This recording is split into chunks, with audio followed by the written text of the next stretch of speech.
नमस्कार, आप देख रहे हैं बिस्तक। मैं और रजत देवगन। आज हफ्ते के पहले कारोबारी सत्र में बाजार में दबाव देखने को मिला। ऊपरी स्तरों पर मुनाफा वसूली साफ तौर पे दिखाई दे रही थी। निफ्टी के ही एडवांस डिक्लाइंस 15 शेयर चढ़े हैं, 35 गिरे हैं आज के सत्र में।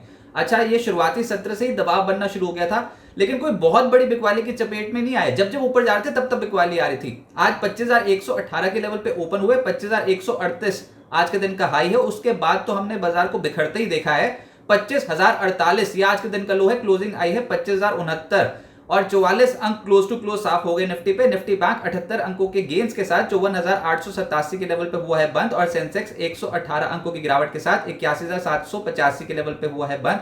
बहुत स्ट्रॉन्ग स्ट्रेच पे भी तो आ गए थे। लगातार 8 ट्रेडिंग सत्र चढ़ने के बाद निफ्टी पे आई है मुनाफा वसूली और एक क्रूशियल लेवल पे भी पहुंचते चले जा रहे हैं। 25,153 ये स्विंग हाई है। वहां पर आके ट्रेडर्स ने थोड़ी प्रॉफिट बुकिंग की है। मिड कैप स्पेस में कई ऐसे स्टॉक्स हैं जहां पर आज के सत्र में एक्शन देखने को मिला, लेकिन जैसे मैंने कहा कि एडवांस डिक्लाइंस की पिक्चर निफ्टी पे बिगड़ गई। निफ्टी के चढ़ने वाले 15, गिरने वाले 35। ब्रॉडर मार्केट्स पे एनएससी पर 1,714 शेयर चढ़े, उसके मुकाबले 1,357 शेयर गिरे हैं।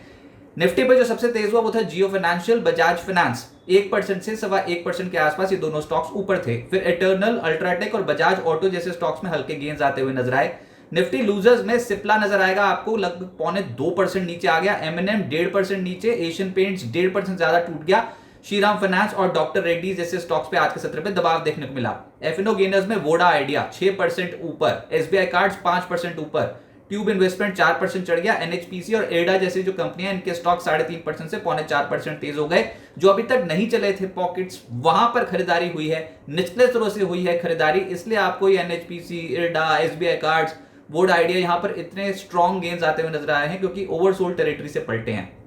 एफएनओ लूजर्स में बायोकॉन 2% नीचे, एशियन पेंट्स 0.2% टूटा है। सिप्ला और एशियन पेंट्स तो निफ्टी के ही टॉप लूजर्स हैं। बंधन बैंक और एमएनएम पे भी दबाव आता हुआ नजर आया। मिड कैप गेनर्स में आज बैंको प्रोडक्ट्स, ये दौड़ा स्टॉक आज लगभग 13.25% ऊपर। जीएमआर पार 11.5% चढ़ गया। गोदावरी पार लगभग 11% ऊपर था। अनंत राज 10% के करीब चढ़ा है। नॉर्दर्न आर्क 8% ऊपर और एजिस केमिकल 7.5% की दौड़ लगा गया। मिड कैप लूजर्स में केआरबीएल 9.5% का क्रैश इस स्टॉक में। इंडिपेंडेंट डायरेक्टर के इस्तीफा की खबर थी, उसका एक इंपैक्ट देखने को मिला। कॉर्पोरेट गवर्नेंस के ऊपर थोड़े सवाल खड़े हो गए और ये स्टॉक एकदम से क्रैश करके गया। फिर गार्डन रीच 4% नीचे आया। स्पाइस जेट, सिरमा, एसजीएस, इन स्टॉक्स में आज मुनाफा वसूली देखने को मिली। सुमिटोमो मदरसन वायरिंग, इस स्टॉक में आज 2.5% के आसपास की गिरावट देखने को मिली और मेट्रो ब्रांड्स 2.5% नीचे आता हुआ नजर आया। सेक्टर जो बाजार को समझ में आया वो था रेलवेज। जैसे ही बाजार शुरू हुआ वैसे रेलवे स्टॉक्स में एकाएक तेजी बननी शुरू हो गई और रेलटेल 6.5% ऊपर, इरकॉन 6.5% ऊपर, राइट्स, आरवीएनएल और जेडब्ल्यूएल जैसे स्टॉक्स 2.5% से 3.25% की चाल पकड़े हुए थे। पीएसयू बास्केट ही एकदम से तेजी की चपेट में थी आज, जिसमें NHPC, RVNL, IRFC, PFC, REC, जहां नजर डालो वहां पर हरियाली देखने को मिल रही थी। 1.5% से 3.5% के रिटर्न इन तमाम स्टॉक्स में। सरकारी बैंक में हल्की तेजी थी, कोई बहुत बड़ी तेजी नहीं आई, लेकिन UCO bank, bank of Maharashtra, Canara bank, IOB, PSB, ये सब स्टॉक्स पॉजिटिव रहे। रियल एस्टेट स्टॉक्स चमक गए।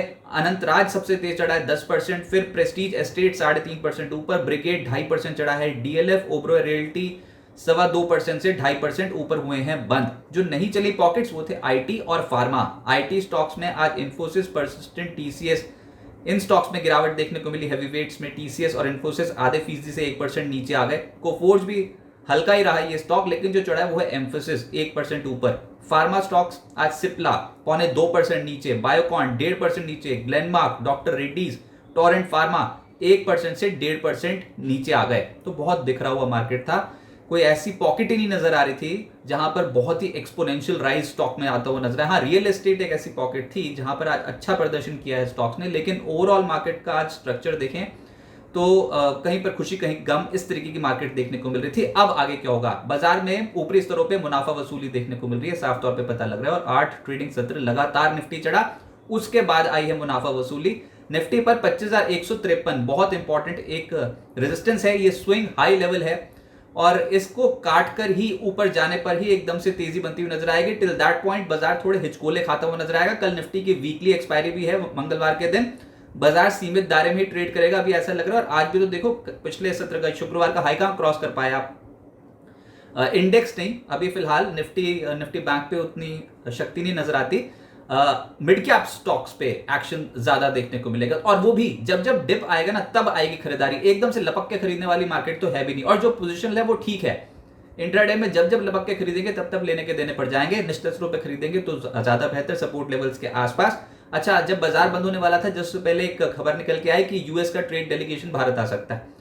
अब देखते हैं ये ट्रेड टॉक्स जो हैं ये और कितनी डेवलप होती हैं, लेकिन इसका एक बड़ा इंपैक्ट इंडियन मार्केट्स पे लगभग तय है कि पड़ेगा। और डोनाल्ड ट्रंप का मूड माहौल अभी ठीक ही है। वैसे एक उन्होंने खुरपेच कर दी, नेटो मेंबर्स को बोल दिया कि रशिया पे थोड़ी सख्ती करें, वहां पर सैंक्शंस या फिर एक्स्ट्रा टैरिफ लगाने की बात उन्होंने की है। देखते हैं, पहले तो वो ईयू के पास पहुंच गए थे, उनको बोला था कि टैरिफ लगा दो रशिया के ट्रेडिंग पार्टनर्स के ऊपर, उसके बाद फिर अब वो नेटो मेंबर्स को बोल रहे हैं कि आप रशिया के ऊपर सख्ती करो, उनसे जो जो तेल खरीदता है उनके ऊपर थोड़ी सख्ती करो। तो ठीक है, उनका नोबेल प्राइस वैसे ही समय दिक्कत में पड़ा हुआ है, और वो दुनिया भर में युद्ध रुकवाने की बात कर रहे हैं, हो उनसे नहीं रहा है, बस यही एक तनाव की बात है। अभी तक वैसे उनका मूड कोई खराब नहीं है, और इंडिया के साथ अगर वो ट्रेड डील करने को तैयार हो जाते हैं, और अगर ये अमेरिकन डेलीगेशन इससे कुछ फ्रूटफुल टॉक्स निकल के आते हैं तो वो भी बाजार के लिए बहुत बेहतर। अच्छा, 17 सितंबर तारीख बहुत अहम है क्योंकि यूएस फेड की पॉलिसी आने वाली है, और 96% जानकार ये मान रहे हैं कि 25 बेसिस पॉइंट्स का कट इस बार जेरोम पावेल कर ही देंगे आखिरकार बहुत समय बाद। अच्छा, 3.6% जानकार तो ये भी मान रहे हैं कि हो सकता है कि 50 बेसिस पॉइंट्स का ही कट कर दें। ये कुछ ज़्यादा ही सोच रहे हैं 50 बेसिस पॉइंट्स, लेकिन अभी कोई वैसे भी तोड़ फोड़ आंकड़े नहीं आए हैं अमेरिका में।